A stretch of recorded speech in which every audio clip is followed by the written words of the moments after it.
Shalom, Papa Oma yang terkasih dalam Yesus Kristus. Mari kita bersyukur bahwa kita pada hari ini masih diberikan kesehatan untuk berkumpul di ibadah lansia pada saat ini. Sebelum kita mulai beribadah, mari kita bersama-sama memuji Tuhan.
Bapak yang terkasih, mari kita satu di dalam doa. Bapa kami yang di surga, bersyukur kami Tuhan bisa bersama-sama berkumpul dan memuji-Mu Tuhan. Kiranya Tuhan berikan hati dan pikiran kami di dalam ibadah saat ini. Kiranya Tuhan berkati Ibu Betty Marpaung yang akan membawakan firman-Mu saat ini. Biarlah apa yang beliau sampaikan berasal daripada-Mu saja Tuhan. Amin.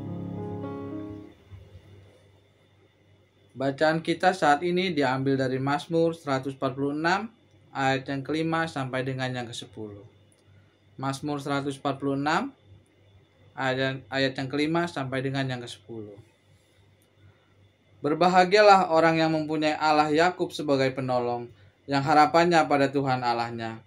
Dia yang menjadikan langit dan bumi, laut dan segala isinya, yang tetap setia untuk selama-lamanya. Yang menegakkan keadilan untuk orang-orang yang diperas, yang memberi roti kepada orang-orang yang lapar. Tuhan membebaskan orang-orang yang terkurung. Tuhan membuka mata orang-orang buta. Tuhan menegakkan orang yang tertunduk.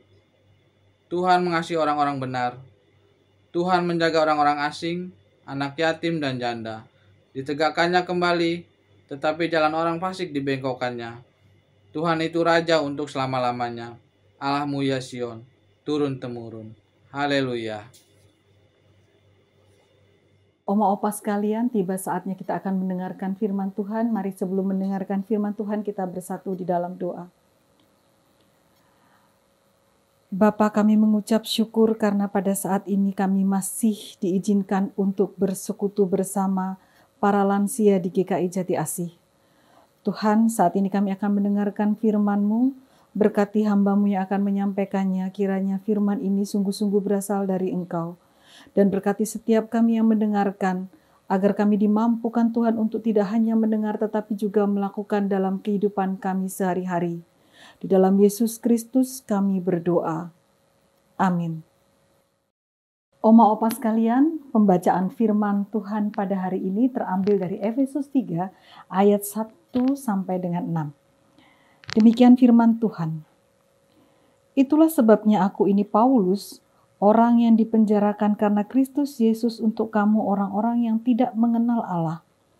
Memang kamu telah mendengar tentang tugas penyelenggaraan kasih karunia Allah yang dipercayakan kepadaku karena kamu, yaitu bagaimana rahasianya dinyatakan kepadaku dengan wahyu seperti yang telah kutulis di atas dengan singkat.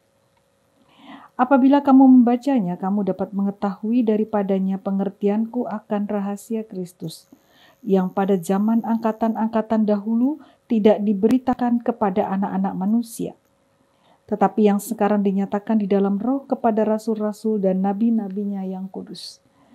Yaitu bahwa orang-orang bukan Yahudi karena berita Injil turut menjadi ahli-ahli waris dan anggota-anggota tubuh dan beserta dalam janji yang diberikan dalam Kristus Yesus.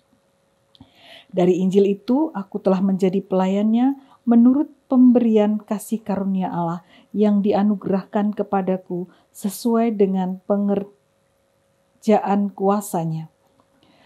Kepadaku yang paling hina di antara segala orang kudus telah dianugerahkan kasih karunia ini untuk memberitakan kepada orang-orang bahwa bukan Yahudi kekayaan Kristus yang tidak terduga itu, dan untuk menyatakan apa isinya tugas penyelenggaraan rahasianya telah berabad-abad tersembunyi dalam Allah yang menciptakan segala sesuatu.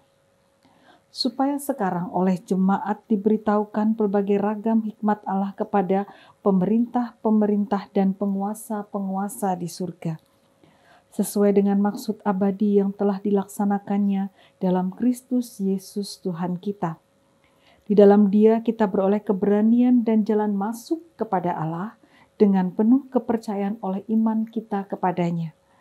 Sebab itu aku minta kepadamu supaya kamu jangan tawar hati melihat kesesakanku karena kamu. Karena kesesakanku itu adalah kemuliaanmu. Itu sebabnya aku sujud kepada Bapa, yang daripadanya semua turunan yang di dalam surga dan di atas bumi menerima namanya. Aku berdoa supaya Ia menurut kekayaan kemuliaannya menguatkan dan meneguhkan kamu oleh Roh-Nya di dalam batinmu. Demikianlah firman Tuhan. Yang berbahagia adalah mereka yang mau mendengarkan dan mau melaksanakan dalam kehidupan sehari-hari. Selamat siang Bapak Ibu, Oma Opa sekalian. Selamat bertemu kembali di tahun yang baru. Dan khususnya bagi mereka yang merayakan Imlek kemarin, selamat merayakan Imlek. Semoga tahun ini menjadi tahun berkat bagi segala makhluk di dunia ini. Saya berterima kasih kepada Komisi Lansia GKI Jati Asih yang meminang saya di tanggal istimewa, yaitu tanggal 2 bulan 2 tahun 2022. Ada 5 angka 2 yang saat ini sedang terjadi, dan ini merupakan ibadah online yang akan menjadi sejarah yang saya ingat dengan Bapak Ibu sekalian. Secara pribadi saya berharap semesta segera pulih dan kita bisa segera berjumpa dalam ibadah offline. Oma Opa, Bapak Ibu yang dikasihi Kristus, surat Efesus ini ditulis oleh Paulus ketika dia sedang berada dalam penjara. Ketika Paulus menuliskan surat kepada jemaat Efesus, tentu saja dia punya tujuan. Dan ada hal yang menjadi motivasi Paulus untuk menulis surat tersebut. Yang pertama adalah pada saat itu jemaat Efesus hidup dalam atau bersama dengan masyarakat yang saat itu melakukan penyembahan terhadap dewa Yunani, yaitu Dewi Artemis. Mereka memahami dan mempercayai bahwa Dewi Artemis itu adalah dewa kesuburan. Selain melakukan penyembahan, yang kedua mereka juga tunduk kepada kaisar. Melihat keadaan ini, tergeraklah hati Paulus untuk mengirim surat kepada jemaat di Efesus. Surat ini berisikan nasihat, perintah, himbauan untuk hidup di dalam Kristus. Dalam surat Paulus itu juga menekankan bahwa seluruh alam baik yang di surga maupun di bumi itu menjadi satu dengan Kristus sebagai kepala. Surat ini juga merupakan seruan kepada umat supaya mereka menghayati makna rencana agung dari Tuhan untuk mempersatukan seluruh umat manusia melalui Yesus Kristus. Di dalam bagian yang pertama surat Efesus ditemukan bagaimana penyatuan itu terjadi. Untuk menjelaskan hal itu, ia menceritakan bagaimana Tuhan telah memilih umatnya, bagaimana Tuhan melalui Yesus Kristus anaknya mengampuni dan membebaskan umat dari dosa. Dan janji itu ada jaminannya di dalam Roh Kudus. Lalu di bagian yang kedua disuruhkan kepada para pembaca supaya mereka hidup rukun dalam kesatuan mereka sebagai umat yang percaya kepada Kristus.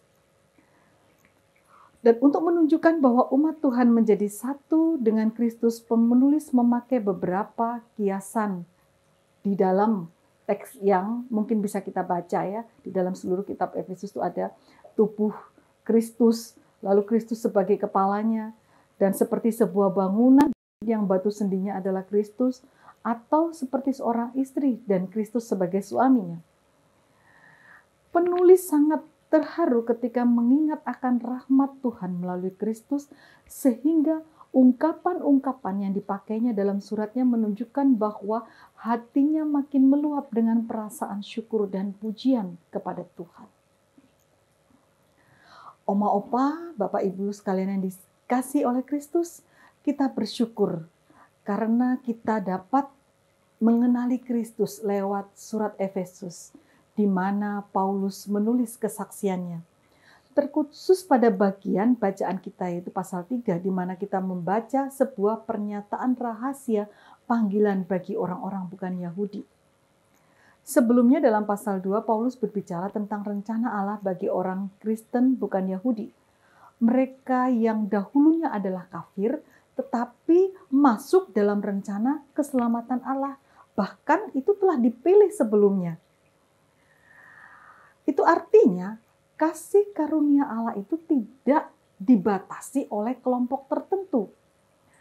Kasih karunia Allah itu juga dicurahkan kepada orang-orang kafir, dan kasih itu terwujud dalam kematian di dalam dosa dan hidup kembali bersama Kristus Yesus.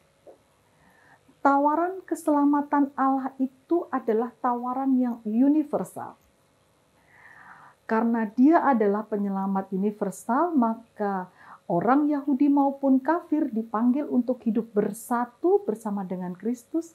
Dan di dalam Kristus, mereka itu bersatu sebagai komunitas jemaat beriman, di mana Kristus sebagai kepalanya sekaligus sumber keselamatan bagi mereka. Injil adalah kekuatan Allah yang menyelamatkan. Itulah keyakinan Paulus. Tentu juga keyakinan kita. Paulus tidak hanya sekedar bicara, namun Paulus itu mengalami bagaimana Injil itu adalah kekuatan Allah. Injil telah mengubah hidup Saulus menjadi Paulus. Bahkan Allah melibatkan Paulus untuk memberitakan Injil tersebut. Paulus sadar bahwa ia tidak layak. Ia terlalu hina untuk dipakai Tuhan sebagai pemberita rahasia agung yang disingkapkan itu. Rahasia itu adalah janji Allah mengenai keselamatannya dalam Yesus Kristus bagi orang Yahudi maupun non-Yahudi agar menjadi umat yang baru bagi dirinya. Allah menghendaki rahasia besar yang sudah tersimpan berabad-abad itu diberitakan kepada dunia.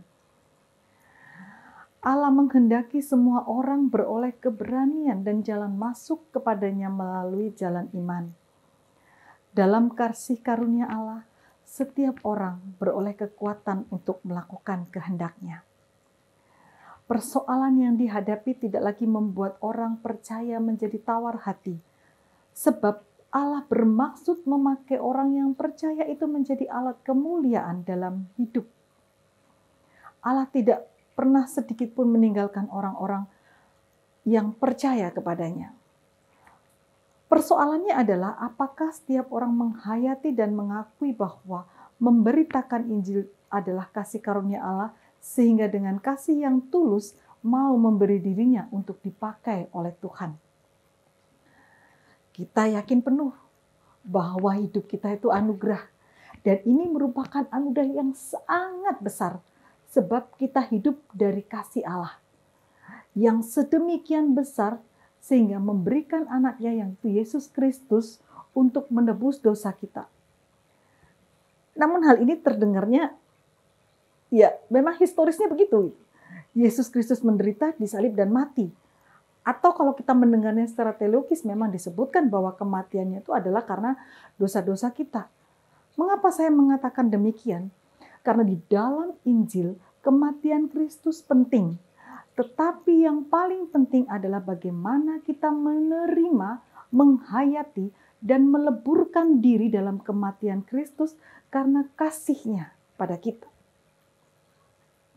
Kematiannya penting, tetapi yang paling penting adalah bagaimana kita menghayatinya, lalu mengejawantahkannya dalam kehidupan kita sehari-hari. Saat hidup dalam anugerah kasih Allah, kita tidak diajak untuk berdiam dalam teori dan filosofi. Karena hidup dalam anugerah Kristus merupakan hidup untuk berbuat.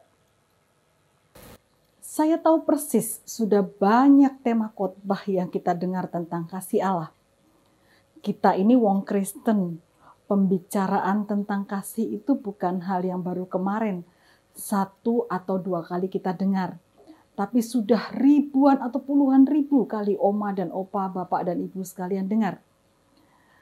Meskipun membicarakan berkali-kali, mengalami berkali-kali, namun ada ayat yang saya pikir penting namun tidak dimasukkan dalam teks bacaan kita, yaitu ayat 18. Aku berdoa supaya kamu bersama-sama dengan segala orang-orang kudus dapat memahami betapa lebarnya dan panjangnya dan tingginya dan dalamnya kasih Kristus. Karena teks di ayat 18 ini, maka kita tidak bisa terjebak dalam pemikiran bahwa kita tahu segalanya tentang kasih Allah. Betapa lebar, panjang, tinggi, dan dalamnya kasih Allah itu tidak ada ukurannya. Tidak ditemukan satu kata yang tepat untuk mengetahui hal ini. Karena itu kita tidak akan sepenuhnya memahami kasih Allah. Tetapi kita diminta untuk terus mengolahnya dalam kehidupan sehari-hari. Mengolahnya itu artinya kita berproses dalam kasih Allah dan terus-menerus mencoba mencari tahu secara pribadi maupun secara komunal agar kita bisa mengenali kasih itu. Komunal itu artinya secara bersama-sama dalam sebuah komunitas. Ya, berarti Bapak Ibu bersama dengan komunitas lansia ini misalnya begitu. Pembacaan dalam teks Yunani menunjukkan bahwa doa Paulus di ayat 14 sampai dengan 21 itu bacaan yang kita terpotong ya sampai 16, tapi sebenarnya kalau kita panjangin sampai ayat 21 itu syarat dengan nuansa komunal, nuansa bersama. Yang didoakan oleh Paulus bukan hanya jemaat Efesus, tetapi semua orang percaya. Supaya kamu bersama dengan sengaja orang-orang kudus dapat memahami. Istilah orang-orang kudus itu merujuk pada semua orang yang sudah dibenarkan melalui iman mereka kepada penebusan Kristus yang sempurna di kayu salib.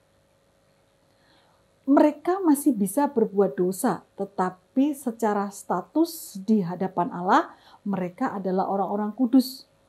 Kudus bukan berarti karena berbuat kudus, tapi kudus karena dikuduskan. Oma opa yang dikasih oleh Kristus, istilah di atas sekaligus menegaskan kepada kita kesatuan dan kesetaraan semua orang beriman. Tidak ada pembedaan antara rohaniwan atau jemaat, penatua, jemaat, dan sebagainya. Tidak ada kelompok yang superior dari yang lainnya. Tidak ada kelompok yang lebih dominan. Semua itu perlu semakin memahami kasih Kristus. Bukan bersama-sama memahami Kristus, melainkan memahami kasih itu dalam kebersamaan. Ini agak berbeda ya. Jadi kita bukan bersama-sama memahami, tetapi memahaminya dalam kebersamaan kita. Dalam konteks kehidupan kita, misalnya sebagai lansia GKI Jati Asih, bagaimana kita memahami persoalan misalnya teman kita yang saat ini sedang kesulitan, teman kita yang saat ini sedang sakit, teman kita saat ini yang sedang punya prahara dengan anak, dengan cucu. Nah, bagaimana kita secara komunal, secara bersama-sama memahami persoalan ini, sehingga kita menjadi rekan yang setara bagi teman yang lainnya untuk memahami kasih yang dinyatakan oleh Allah itu. Maksudnya adalah kasih Kristus itu menjadi lebih efektif kalau kita membicarakannya bersama-sama. Kesaksian orang lain itu seringkali dipakai oleh Allah untuk mengingatkan kita kepada kasih Allah itu sendiri. Bukan sekedar belajar dari kasih orang lain, tapi kita juga merasakan kasih Allah melalui orang lain. Ketika orang lain memberikan pertolongan di tengah keputusasaan, kita menyadari bahwa itu adalah pernyataan kasih Kristus bagi kita. Dalam keputusasaan ketika kita berhadapan dengan kuasa dosa, Kristus datang dan memberikan harapan. Begitu pula sebaliknya, tatkala kita dikondisikan untuk mengampuni dan menerima orang lain apa adanya, kita sedang mempraktekkan kasih Kristus. Dan dengan demikian kita akan menyadari betapa sukar dan besarnya kasih itu. Oma, opa, bapak, ibu sekalian, hal di atas itu menjelaskan mengapa di saat kedukaan, kesusahan hidup, sakit, bahagia, pernikahan, kelahiran, dan sebagainya, kita itu memerlukan orang lain. Karena dalam proses pengenalan akan kasih Allah, terkadang orang lain itu menolong kita untuk memahami peristiwa hidup, untuk melihat kasih Allah itu tadi. Oma, opa, dan bapak ibu yang dikasihi Kristus, semoga menjadi semakin jelas mengapa kasih karunia Allah ditujukan bagi semua orang. Jika saat ini kedukaan menimpa keluarga dan teman merundung kita, sakit penyakit menghampiri, kesulitan ekonomi menyesakkan kita, ingatlah bahwa kasih Allah itu menyertai kita. Rahmat selalu mendahului di atas segala sesuatu. Dalam iman tidak ada sesuatu yang terjadi begitu saja. Maka batin kita adalah bagian yang harus dijaga. Di ayat 16 tadi tertulis, aku berdoa supaya Ia, menurut kekayaan kemuliaannya, menguatkan dan meneguhkan kamu oleh rohnya di dalam batinmu. Batin itu dalam Ensiklopedia Indonesia artinya sesuatu yang terdapat di dalam hati, sesuatu yang menyangkut jiwa, perasaan, dan sebagainya. Sesuatu yang tersembunyi, tidak kelihatan. Paulus menuliskan ini karena dia berpikir batin manusia adalah tempat yang terdalam dalam diri manusia yang harus dikuatkan dan diteguhkan oleh roh agar dapat memahami Allah dan perbuatannya dalam hidup kita. Dalam ayat 11 dan 12 dinyatakan hanya orang-orang yang hatinya didiami oleh Kristus yang dapat memahami kasih itu. Jika batin kita dipenuhi oleh rohnya, proses penggalian dan pengenalan akan Allah tidak akan berhenti saat kegagalan, kerentanan pada ego itu diusik. Tidak berhenti saat sakit menghampiri dan beban hidup menimpa kita. Jika batin kita dipenuhi oleh rohnya, maka oma, opa, bapak, ibu sekalian akan terus bersemangat mencari Allah dan menebarkan kasih-Nya yang diberikan dalam kehidupan kita. Salah satu sarana terbaik bagi kita untuk memahami kasih Allah adalah lewat anak-anak kita. Banyak orang tua Kristen yang semakin mengenal dan mengagumi kasih Allah itu sesudah mereka memiliki dan merawat anak-anak. Entah berapa kali kita itu diuji kesabaran. di tengah batasan kesabaran kita, di tengah semua kejengkelan dan kekecewaan kita terhadap anak-anak, orang tua itu tetap tidak kehilangan harapan. Mereka bahkan tetap membanggakan anak-anak mereka. Bahkan untuk anak-anak yang tidak membanggakan sekalipun, orang tua tetap mencurahkan perhatian dan kasih sayang. Bagi oma opa yang telah dan masih bisa melalui pengalaman sebagai orang tua, kita akan semakin mengerti betapa agungnya kasih Bapa di surga yang merelakan anaknya Yesus Kristus menjadi manusia dan mati di atas kayu salib bagi kita. Memahami kasih Kristus itu tidak secara alamiah.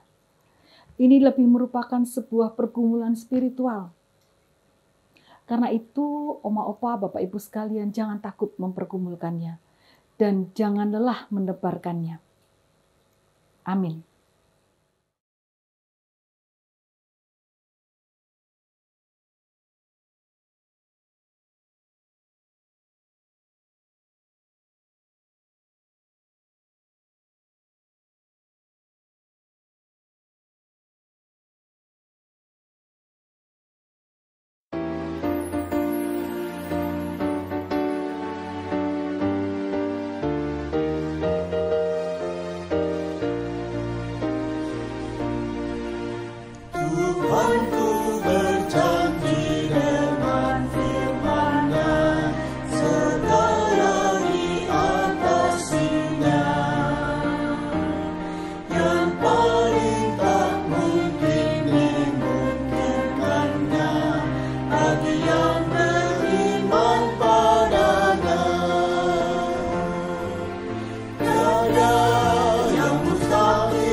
Oma opa sekalian, kita akan menaikkan doa syafaat. Mari kita bersatu di dalam doa.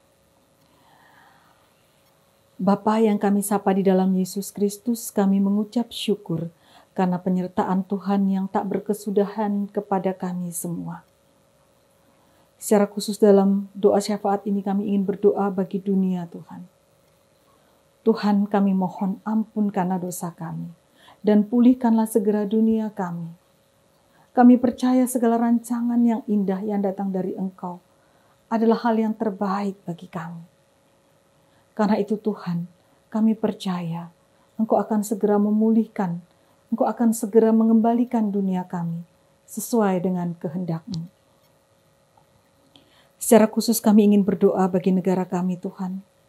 Biarlah Engkau menguatkan para pemimpin dalam mengambil keputusan.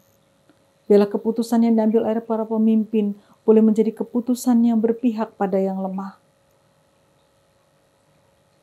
Kami berdoa juga bagi GKI Jati Asih. Engkau topang para majelis jemaat Tuhan, sehingga mereka pun boleh mengambil kebijakan yang benar, yang seturut dengan kehendak-Mu. Kami berdoa untuk setiap jemaat-Mu. Engkau kuatkan mereka, karena dalam setiap persoalan yang sedang menghimpit, kami mungkin jatuh. Tapi jika Tuhan bersama kami tetap akan kuat dan dimampukan untuk menyelesaikan segalanya. Secara khusus kami berdoa bagi lansia GKI Jati Asih. Saat ini ada banyak lansia kami yang sedang sakit dan terbaring di tempat tidur. Tuhan kuatkan keluarganya. Tuhan topang iman jemaat-Mu ini. Sehingga mereka Tuhan boleh senantiasa bersyukur dengan kondisi apapun yang boleh dihadapi. Dalam kerentaan mereka, dalam usia tua mereka. Mereka tetap Tuhan bersyukur dan memuji Engkau. Kami berdoa untuk rumah tangga anak-anak mereka. Biarlah rumah tangga mereka Tuhan boleh menjadi rumah tangga yang berkenan kepadamu. Kami berdoa untuk pekerjaan dan studi anak cucu mereka. Biarlah Tuhan Engkau mengajarkan anak cucu mereka hal-hal yang berkenan, yang baik dan benar. Sehingga mereka menjadi anak-anak yang berkenan bagi Engkau. Dalam dunia yang tercemar ini Tuhan, kami tetap mengucap syukur. Karena anak-Mu Yesus Kristus senantiasa bersama kami. Kami mengucap syukur karena anak-Mu Yesus Kristus telah mengajarkan kami. Bapa kami ada di dalam surga, dikuduskanlah nama-Mu, datanglah kerajaan-Mu, jadilah kehendak-Mu di bumi seperti di dalam surga. Berikanlah kami pada hari ini makanan kami yang secukupnya, dan ampunilah kami akan kesalahan kami, seperti kami juga mengampuni orang yang bersalah kepada kami. Janganlah membawa kami ke dalam pencobaan, tetapi lepaskan kami dari yang jahat. Karena Engkau yang punya kerajaan dan kuasa dan kemuliaan sampai selama-lamanya. Amin. Opa-oma yang terkasih, kini saatnya kita memberikan persembahan syukur kita yang bisa ditaruh di amplop dan dapat kita serahkan pada saat ibadah tatap muka atau ditransfer ke rekening Mandiri dengan nomor 125-0098-137-755 atas nama Agni Arifana Dewi yang akan diberikan kepada gereja. Dasar persembahan kita saat ini diambil dari 2 Korintus ayat 9. 2 Korintus pasal 9 ayatnya yang ke-7. Hendaklah masing-masing memberikan menurut kerelaan hatinya. Jangan dengan sedih hati atau karena paksaan. Sebab Allah mengasihi orang yang memberi dengan sukacita.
Oma opa sekalian, kita akan mengakhiri ibadah pada siang hari ini.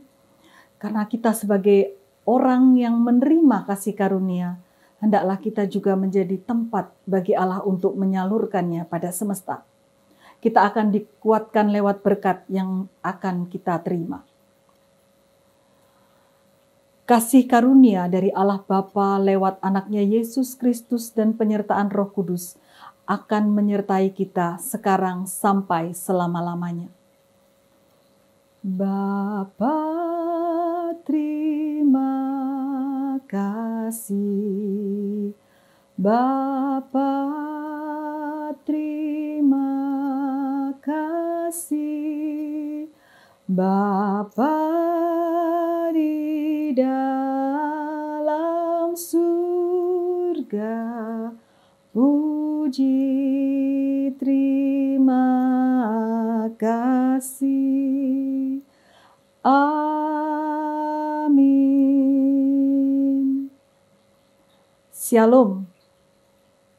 Tuhan Yesus memberkati kita sekalian.